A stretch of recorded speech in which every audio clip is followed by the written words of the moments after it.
एक समय की बात है। एक बूढ़े के 3 बेटे थे। उसके बड़े बेटे कुरूप और आलसी थे, लेकिन सबसे छोटा बेटा बड़ा रूपवान, भला और मेहनती इंसान था।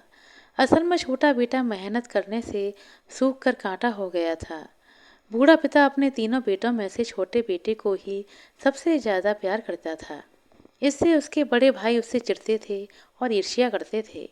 अचानक एक दिन बूढ़े की मृत्यु हो गई। अब छोटा भाई अपने दोनों दुष्ट भाइयों के आश्रय पर रह गया। पिता की मृत्यु से बेचारे को इतना धक्का लगा कि वह फूट फूट कर रोने लगा। इस पर उसके सबसे बड़े भाई ने कहा, अब यह झूठ मूठ कर रोना धोना बंद कर। उसके दूसरे भाई ने भी बड़े भाई की हाँ में हाँ मिलाते हुए कहा, हाँ हाँ, झूठ मूठ कर रोना बंद कर। दूसरा भाई निपट बुद्धू था। उसके दिमाग में भूसा भरा था, इसीलिए हमेशा अपने बड़े भाई की हाँ में हाँ मिलाता रहता था। बड़े ने फिर अधीर होकर छोटे भाई से कहा, मैं अब और ज्यादा तेरी रोनी सूरत नहीं देख सकता, समझा। दूसरे भाई ने भी बड़े भाई की हाँ में हाँ मिलाते हुए कहा, पर पूरी बात वह कह भी नहीं पाया था कि बड़े भाई ने छोटे भाई को गर्दन से पकड़ा और घर से बाहर निकाल दिया। फिर सूखी रोटी का एक टुकड़ा निकालकर उसके मुंह पर दे मारा और कहा, ले जा, यह रोटी का टुकड़ा, और दफा हो जाए यहाँ से। बाप की जायदाद में से बस यही तेरा हिस्सा है। फिर दोनों बड़े भाइयों ने एक दूसरे का हाथ पकड़ा और घर के भीतर चले गए और अपने छोटे भाई की दुर्दशा पर बैठे खीसे निपोड़ते रहे। छोटा लड़का भली भांति जानता था कि उसके दोनों बड़े भाई दुष्ट हैं, द्वेषी हैं, इसलिए उनसे दया की भीख मांगना व्यर्थ था। बस वह वहां से उठा और निकट के एक जंगल में चला गया। समझदार तो वह था ही। जंगल से वह कुछ लकड़ियां और थोड़ा घास फूस बटोर लाया। इस तरह उसने सिर छिपाने के लिए एक कुटिया बना ली और जल्दी ही उसकी चार दीवारी और छत मजबूत कर ली। छोटा बेटा असल में हमेशा खुश रहता था और परिस्थितियों में मुस्कुराना जानता था, इसलिए कुछ समय तक वह जिस किसी तरह निर्वाह करता रहा। जंगल से कंद मूल बटोर कर उन्हीं से पेट भरता। लेकिन ठंड निकट आ रही थी और वह जानता था कि जंगल में इस छोटी सी कुटिया में ठंड बिताना बड़ा ही कठिन काम होगा। एक दिन उसे बहुत तेज भूख लगी। बेर बटोरते हुए वह जंगल में भटक रहा था। तीसरा पहर चढ़ आया। तब तक वह मुट्ठी भर बेर ही जुटा पाया था, जो उसकी भूख मिटाने के लिए पर्याप्त नहीं थे। हाथों में बेर लिए वह बड़ा उदास अपनी कुटिया की ओर चल पड़ा। अचानक रास्ते में उसे एक घायल चिड़िया पड़ी मिली। लड़के ने झुककर चिड़िया की तरफ हाथ बढ़ाया ही था, चिड़िया छटपटाते हुए पंख फड़फड़ाने लगी, जैसे एकदम डर गई हो। उसे लगा कि लड़का उसका अनिष्ट करने आया है, परंतु लड़का दयापूर्वक धीरे धीरे उसके सिर पर हाथ फेरते हुए पुचकारने लगा। जब उसने ध्यान से देखा तो पाया चिड़िया का एक डैना टूटा हुआ था। लड़का तुरंत ही घायल चिड़िया को उठाकर अपनी कुटिया में ले आया। वहां एक कोने पर उसने घास फूस से कोमल गुदगुदा सा बिस्तर तैयार किया और उस पर उस चिड़िया को रख दिया। अपने सारे बेर भी उसने चिड़िया को खिला दिए। इसके बाद उसने घायल चिड़िया की इतनी सेवा की, वह जल्दी ही ठीक होने लगी और एक दिन सुबह सवेरे ही उड़ गई। यह देखकर लड़का उदास हो गया, क्योंकि सारे जंगल में केवल यही चिड़िया उसकी साथी थी और उसे उससे बड़ा ही लगाव हो गया था। परंतु अगले दिन सुबह सवेरे ही लड़के को किसी पक्षी की चहचहाट सुनाई पड़ी। स्वर जाना पहचाना था। वह लपक कर बाहर आया तो क्या देखता है कि वही चिड़िया आकर बैठी है। चिड़िया की चोंच में एक नन्हा सा बीज था। चिड़िया ने बीज लड़के के पैरों पर गिराते हुए कहा, तुमने दया करके इतने दिनों तक मेरी सेवा की है, इसलिए मैं तुम्हें धन्यवाद देने आई हूँ। लो यह छोटा सा बीज, इसे कहीं बो दो, तुम्हारा भाग्य चमक उठेगा। लड़का कुछ कहे कि इससे पहले ही वह चिड़िया फुर्र से उड़ गई। उसने वह बीज उठाया और अपनी कुटिया के बाहर बो दिया। अगले दिन जब उसकी नींद खुली तो क्या देखता है, कुटिया में अंधेरा अंधेरा सा है। पहले तो उसे भ्रम हुआ कि शायद आज बहुत जल्दी ही नींद खुल गई है। फिर बिस्तर छोड़कर वह खड़ा हो गया, यह देखने के लिए कि सूरज निकला है या नहीं। जब कुटिया के दरवाजे में से झांकने के लिए उसने बाहर सिर निकालना चाहा, तो एक बहुत ही कोमल पत्ता उसके मुख पर सरसराया। उसे हटाकर वह बाहर निकला तो देखा कि चारों ओर अनगिनत हरे पत्ते फैले हुए हैं। उसने दोनों हाथों से पत्तों को हटाया, लेकिन पत्ते इतने घने थे कि उसके मुंह सिर पर गुदगुदी करते प्रतीत होते थे। लड़का एकाएक विस्मित होकर चिल्लाया, अरे यह तो पेठे की बेल है। इतनी बड़ी बेल उसने पहले कभी नहीं देखी। सारी कुटिया के ऊपर और उसके आसपास वह बेल फैल गई थी। जहाँ तक नजर जाती थी, बेल के पत्ते ही दिखाई पड़ते थे। पत्तों के बीच में न जाने कितने रसीले कुमड़े चमक रहे थे। लड़का खुशी से फूला नहीं समाया। खुशी तो उसे इस बात की थी कि अब पेट भरने के लिए उसे जंगल जंगल भटकना नहीं पड़ेगा। उसने एक पेठा तोड़ा और उठाकर कुटिया के भीतर ले आया। ज्यों ही उस कुमड़े को काटा, कुमड़े के भीतर से जैसे प्रकाश फूट पड़ा। फिर जब उसने कुमड़े को काट कर उसके दो हिस्से किए तो उसमें से झनझन करती हुई सोने की मोहरें बिखर गईं। लड़का आश्चर्य से आंखें फाड़े देखता रह गया। पेठे में सोने की मोहरें और बाहर ढेरों कुमड़े बेल में लगे थे। क्या सब में ऐसी ही मोहरें हैं? उसका मन बल्लियों उछलने लगा। फिर उसने दो बड़े बड़े कुमड़े तोड़े और भागा भागा अपने भाइयों के घर पहुंचा।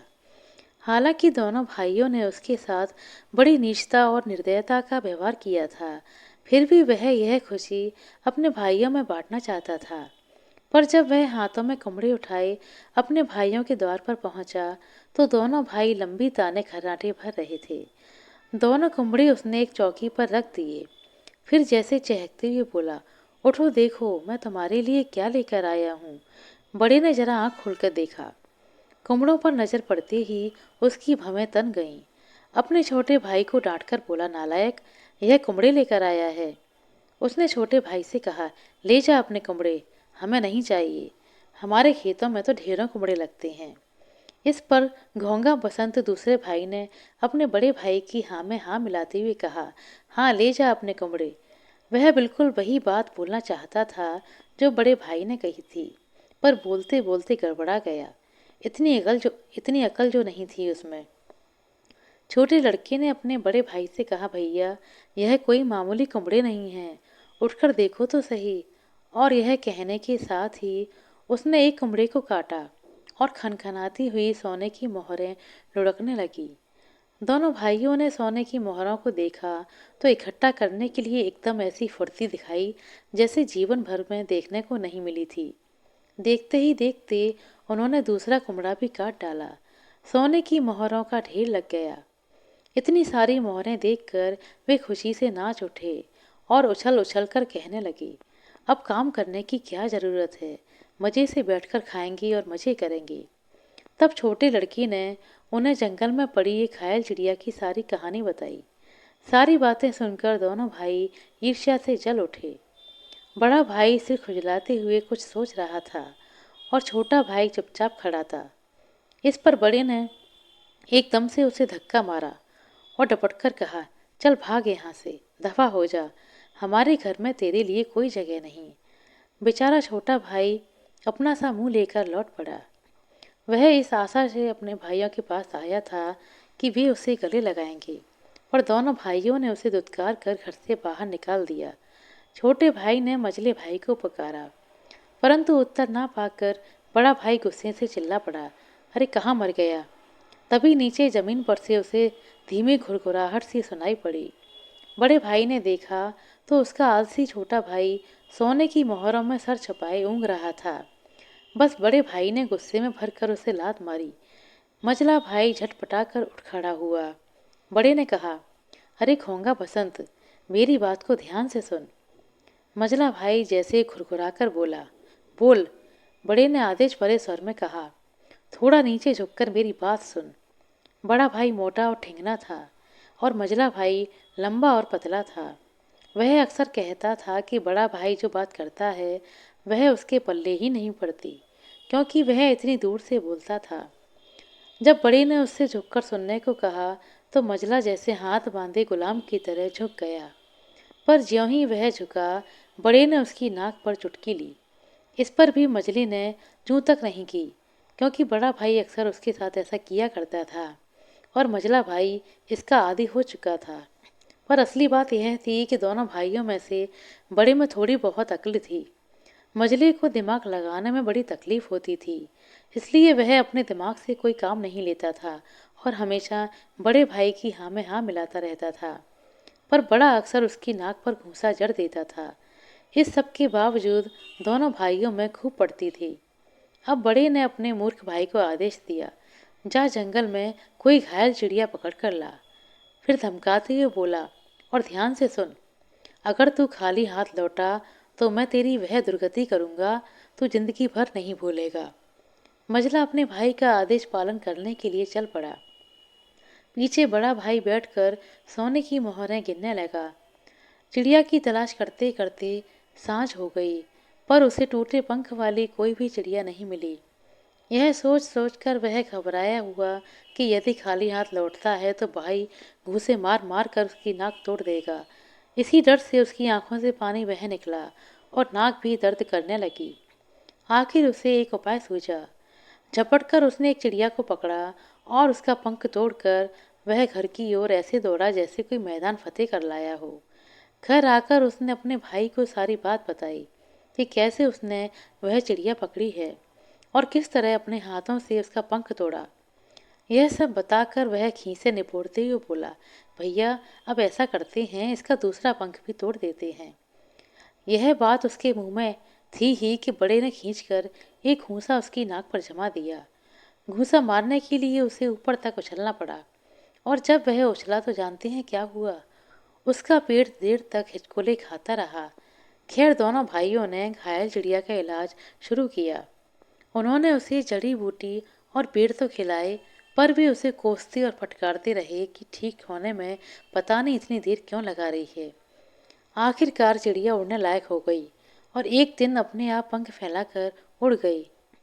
यह देखकर दोनों भाइयों की खुशी का ठिकाना नहीं रहा। अगले ही दिन चिड़िया चोंच में एक बीज लेकर आई और बड़े भाई के पैरों पर डालकर उड़ गई। दोनों भाइयों ने बड़ी होशियारी से बीज बोया और बीज बोकर दोनों सो गए, पर सारी रात उन्हें ढंग से नींद नहीं आई। यही सोच सोच कर करवटें बदलते रहे कि कैसी बेल निकलेगी और कितनी सारी मोहरें मिलेंगी। अगले दिन उन्होंने उठकर देखा तो उछल पड़े। घर के बाहर सचमुच बहुत बड़ी बेल उगाई थी। इतनी बड़ी बेल उन्होंने पहले कभी नहीं देखी थी। बस जल्दी जल्दी कुमड़े इकट्ठे करने लगे। जब सारा घर कुमड़ों से भर गया तो एक बड़ा सा छुरा लेकर उन्होंने एक कुमड़े को काटा। कुमड़े के कटने की देर थी कि उसके भीतर से सोने की चमचमाती मोहरों की जगह चिपचिपे सांप, छिपकलियां और मेढक निकल पड़े। यह भयानक दृश्य देखकर दोनों भाई थर थर कांपने लगे। किसी तरह उस कुमड़े को उठाकर उन्होंने बाहर फेंका और दूसरा कुमड़ा काटा, पर उसमें से भी सांप, छिपकली और मेढक ही निकले। इसके बाद उन्होंने जो भी कुमड़ा काटा, सब में से वही सांप, छिपकली और मेढक निकले। सारे घर में सांप रेंग रहे थे। जब वे उनकी टांगों से लिपटने लगे तो दोनों भाई चीखते हुए भागे और जंगल में पहुंचे। लेकिन सांपों ने वहां भी उनका पीछा नहीं छोड़ा। वहां से भागते हुए दोनों भाई शायद उस देश से भी भाग गए, क्योंकि उसके बाद किसी ने भी दोनों भाइयों को नहीं देखा। आशा करते हैं दोस्तों आपको हमारे द्वारा सुनाई गई यह कहानी अच्छी लगी होगी। कहानी अच्छी लगी हो तो कृपया लाइक कर दें, शेयर कर दें। चैनल पर नए हैं तो सब्सक्राइब कर लें। अपना कीमती समय देने के लिए बहुत बहुत धन्यवाद। मिलते हैं अगले वीडियो में, तब तक के लिए नमस्कार।